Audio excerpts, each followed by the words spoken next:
And the last Thank you. question, Swamiji, was in the hurry and chaos of life, how do you find your center? How do you manage to stay calm, not lose control, especially, as you said, when everyone's stressed and harrowed and running around trying to achieve those various goals? Sure.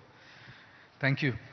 Uh, I was walking at Oxford Street in London once, and I saw a gentleman who was wearing a T-shirt, and the T-shirt said, "Do not disturb," and underneath in large font was written, "Already disturbed." Right. Like, what more are you going to disturb me? So I see that each one of our lives is going to have a stimulus, a trigger, a cause, a reason for disturbance. Will there ever be a single day in our life that there's no stimulus for being disturbed? The stimulus could be of a massive magnitude or a smaller one, but there is always going to be something that ruins our peace, that ruins our day, that ruins our state of calm, that affects our mental health in severely negative ways. What do we do to find that peace and that calm? Three things. Right. I think there's three things that we should look at. Number one, we should be looking at what are those things that are within our control.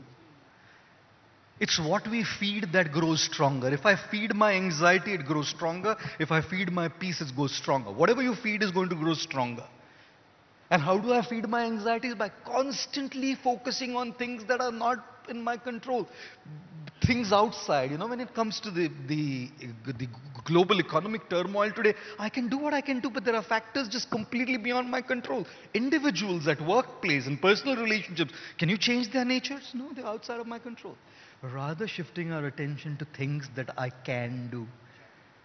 To feed that means to find that center. Number two is to use all your strength to deal with your issues. There was a man and his daughter, 7-year-old, they were walking on the street and there was a massive tree just fallen on their path.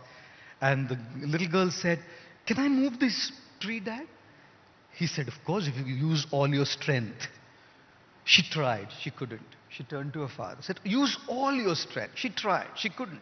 He said, "Use all your strength." She still couldn't. She said, "Dad, I'm using all my strength."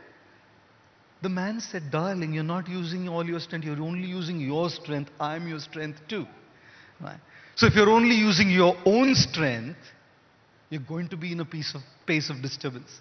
We need help. We need connections.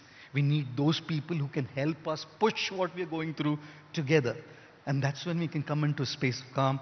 And the last one, of course, we all need to find that connection, that spiritual connection, that inner connection, which can kind of every single day, 10 minutes, 5 minutes, 2 minutes, 30 seconds, can help us just enter into that inner space, disconnected from the world of stimulation. That is the way to stay centered and peaceful in a chaotic world.